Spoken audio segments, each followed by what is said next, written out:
Ingresamos en el último tramo del programa. Estamos recibiendo a la analista internacional Susana Mangana para hablar básicamente de la figura del presidente José Mujica. Gracias por acompañarnos. Gracias a ti, José, por invitarme a tu programa. Hoy desempeñando tareas en la Universidad Católica. Correcto, soy la directora del Departamento de Negocios Internacionales e Integración en la Facultad de Ciencias Empresariales, pero además también me desempeño como coordinadora y responsable de la Cátedra Permanente de Islam y de Mundo Árabe, que en definitiva yo junto las dos tareas porque siempre está volcado a la coyuntura internacional.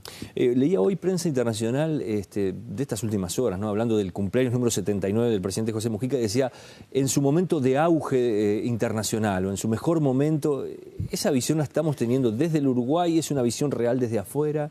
Bueno, yo creo que evidentemente es un personaje llamativo, por momentos extraño resulta, otras veces es exótico, pero sobre todo es un personaje que era necesario en lo que es la situación que viven y atraviesan muchos países que tienen problemas a raíz de la crisis financiera que se originó en el 2008. O sea, hay algo de mérito propio, o mucho de mérito propio, si se quiere, de este personaje que fue guerrillero, que es todo un mito en su país, pero que ahora resulta que es una persona democrática, que es una persona que ha sabido conciliar su pasado con el presente y que defiende los intereses de toda una nación. Por otra parte, con un halo de progresismo que es real, pero que también es magnificado a nivel internacional, pero sobre todo tiene que ver también con las deficiencias y sobre todo con la crisis de legitimidad de muchos políticos en Europa, por ejemplo, ya sea en España, en Italia, pero también en Grecia, por ejemplo, y esto ha hecho que el personaje del presidente Mujica resulte justamente un presidente llamativo, alguien que se dice que entrega el 90% de su salario para obras benéficas,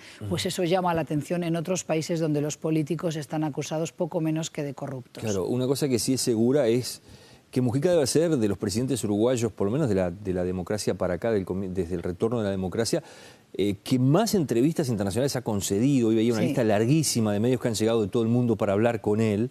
Sí. Tú decías, bueno, tiene que ver también con algunas decisiones que se han tomado a nivel de su gobierno, como puede ser, por ejemplo, la regulación del mercado de la marihuana, el tema del aborto.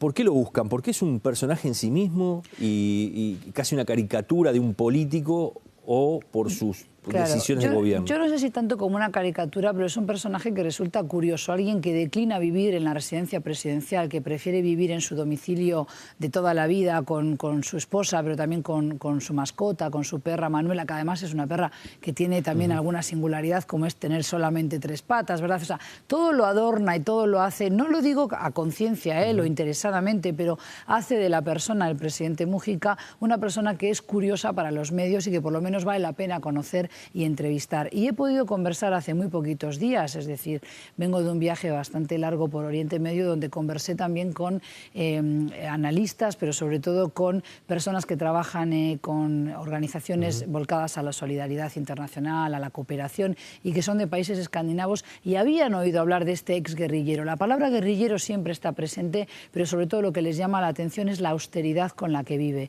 porque por lo general, incluso a nivel de países escandinavos, ellos me decían, por motivos de seguridad, no tanto de lujo o de lo que pueda consumir fuera de una residencia presidencial, pero por razones de seguridad en nuestro país eso no se permitiría. ¿Cómo se lo permiten en Uruguay?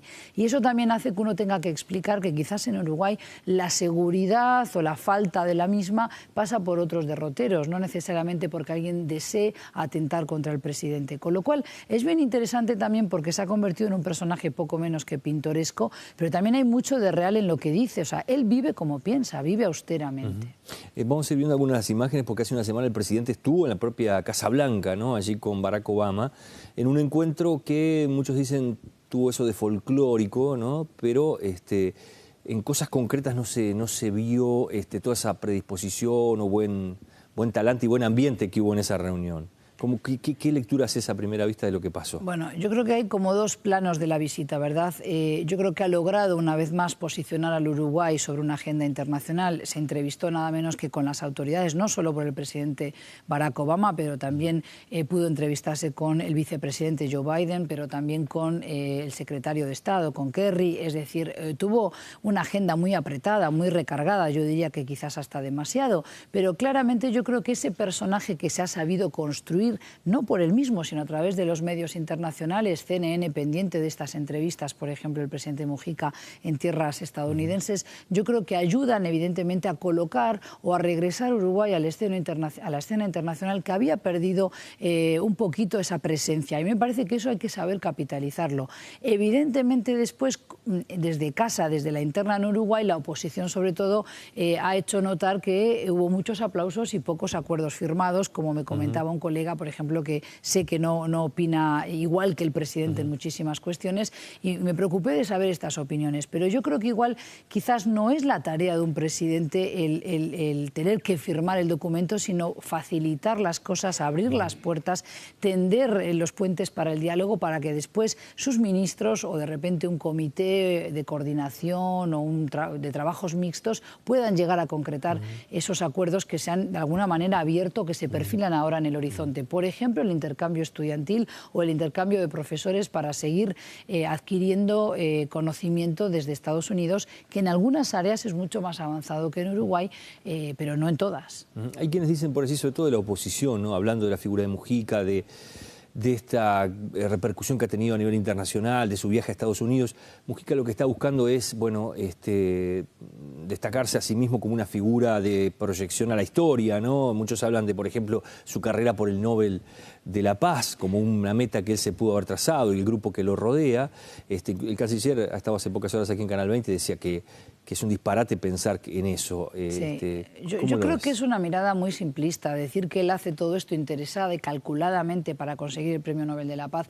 Las veces que he conversado con vuestro presidente se me antoja una persona que es honesta con sus sentimientos.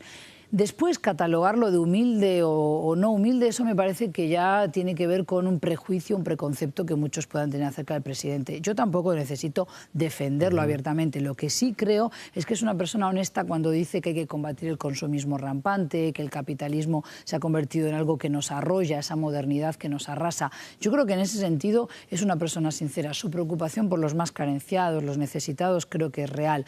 Ahora bien, si por eso le van a conceder el Premio Nobel de la Paz, yo creo que no es tan sencillo alcanzarlo. También es dudoso el galardón que se le ha otorgado a algunos presidentes. Muchas veces hemos oído... El propio Barack Obama iba a decir qué hizo para conseguir ese galardón tan tempranamente durante su mandato, primer mandato, ¿no? Pero de todas maneras a mí me parece que es interesante reconocer que la figura del presidente Mujica suscita y concita el interés a nivel internacional y que Uruguay hace bien en aprovecharlo, ¿verdad? Ahora, yo creo que por otra parte sería mezquino decir que es una persona que ha hecho todos estos gestos, el negarse a vivir en la residencia presidencial, conducir un Fusca cuando podría tener de repente un coche un tanto más, no digo lujoso, pero más idóneo para el cargo y la investidura de un presidente. Eso también hay que achacárselo al presidente. Es decir, habría que ver hasta qué punto él también no está llevando a un límite esa austeridad, esa supuesta humildad, porque hay personas que me dicen, mira que no es tan humilde. El hecho de que lo acompañe, por ejemplo, un cineasta como es Kusturica a todos lados, que estén filmando un documental acerca de su vida, también a uno le deja pensando que seguramente un poquito de ego haya en todo esto, pero podemos culpar a la persona que de repente ve que The Economist o que otros diarios internacionales británicos, por ejemplo The Observer, sacan bastante seguido ya artículos acerca de la vida y obra de este personaje. Pues a mí me parece que es lógico que él también haya de alguna manera crecido en su ego personal, pero de ahí a decir que está buscando un interés personal o calculadamente el Premio Nobel de la Paz, yo diría que no, que eso es falso. Susana, para ir cerrando, en estas horas se conoce también otra decisión que puede descolocar un poco, sorprender, que es la posible llegada de niños sirios al Uruguay. ¿Qué nos puedes explicar un poco para entender esa situación? Nos sorprende la decisión. Y no nos sorprende, sin embargo, que no solo Uruguay, sino América Latina estaba viviendo de espaldas a una catástrofe humanitaria, José, que es la más grande que estamos viviendo en tiempos modernos. Estamos hablando de 9 millones de desplazados, 22 millones de sirios que están siendo masacrados desde hace 4 años y justamente yo creo que la decisión, la iniciativa y esta propuesta del presidente Mujica de recibir a refugiados sirios aquí, niños acompañados de algún familiar, es a raíz de lo que han sido seguramente las palabras del canciller Almagro, que visitó, y yo pude participar de esa delegación el 26 de abril pasado, el mayor campamento o campo de refugiados que está instalado en Jordania, a una hora de la frontera con Siria, que es Satari. Allí tenemos a 140.000 personas que están malviviendo, que viven en medio del desierto con muy pocos servicios, pero sobre todo con una escasez enorme de agua, de baños higiénicos o quirúrgicos, es decir, escasea hasta la higiene y peligra, por tanto, su propia salud, su propia, digamos, supervivencia, ¿verdad? Porque muchos de ellos además vienen malheridos, necesitan medicamentos básicos, pero también tratamiento hasta psicológico. Yo creo que el hecho de que Uruguay quiera decir estoy presente y me importa si somos un país solidario no nos debe sorprender, siempre lo ha sido, un país de acogida. ¿O acaso no hay niños de la guerra, por ejemplo, la guerra civil de España? Bueno, lo ideal sería de repente que estos niños puedan permanecer en Jordania y en otros lugares en una situación o en unas condiciones mejor hasta poder regresar a su país, pero es que por ahora, José, no se ve el final de esta guerra y mucho me temo que también la comunidad internacional está como paralizada, no saben cómo responder al desafío y al reto de pacificar un país que hoy está viéndose absorbido por grupos violentos que combaten al gobierno y al ejército de los Assad, pero que sin embargo son venidos del exterior, es decir, y se teme muchísimo el auge de un islamismo radical que finalmente pueda tratar peor no solo a los occidentales, sino a las minorías cristiana, kurda, drusa que existen en aquel país, y es por eso que yo creo que están como anestesiados, adormecidos, y no ha habido una reacción en cadena, digamos, de los países desarrollados, y yo creo que ese pulso se lo ganó a Barack Obama, el presidente Putin. Por eso creo que el gesto de Uruguay, que tampoco es novedoso, puesto que hay refugiados sirios en países escandinavos, pero también en Australia, y curiosamente, en mi caso, el pasado 30 de octubre lancé una campaña con estudiantes de la Universidad Católica de primer año de facultad para poder recaudar fondos y enviárselos a ACNUR, que es la agencia oficial de Naciones Unidas, que entonces organiza y ordena estos campamentos. Luego, la iniciativa tampoco es tan novedosa, nos sorprende en Uruguay porque hay gente que también, de una manera un tanto mezquina, si se quiere, de una manera simplista, también dicen, ¿por qué no nos ocupamos de los niños de Uruguay? Es que una cosa no excluye la otra. Es decir, nadie está negándole el derecho a los niños de Uruguay a seguir mejorando día a día su condición de vida, pero también podemos tender la mano a un pueblo que bien la necesita. Gracias por habernos acompañado hoy. Gracias a ti. Nosotros vamos cerrando por aquí el programa, nos reencontramos la próxima semana en Poder Pensar.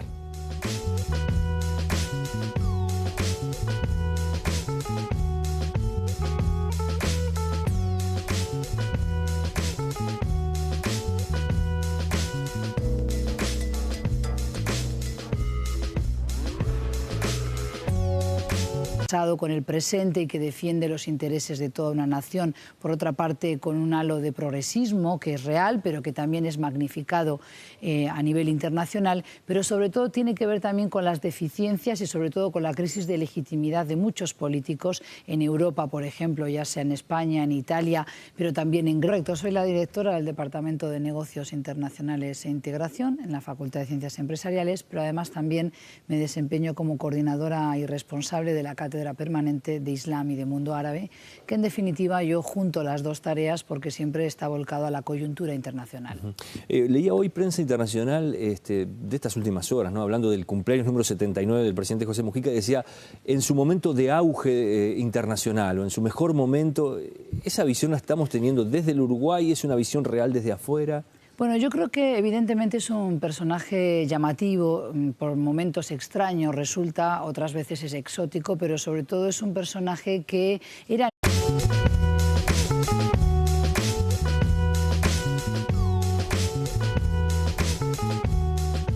Ingresamos en el último tramo del programa, estamos recibiendo a la analista internacional Susana Mangana para hablar básicamente de la figura del presidente José Mujica. Gracias por acompañarnos. Gracias a ti, José, por invitarme a tu programa. Hoy desempeñando tareas en la Universidad Católica. Con necesario en lo que es la situación que viven y atraviesan muchos países que tienen problemas a raíz de la crisis financiera que se originó en el 2008. O sea, hay algo de mérito propio, o mucho de mérito propio, si se quiere, de este personaje que fue guerrillero, que es todo un mito en su país, pero que ahora resulta que es una persona democrática, que es una persona que ha sabido conciliar su pasado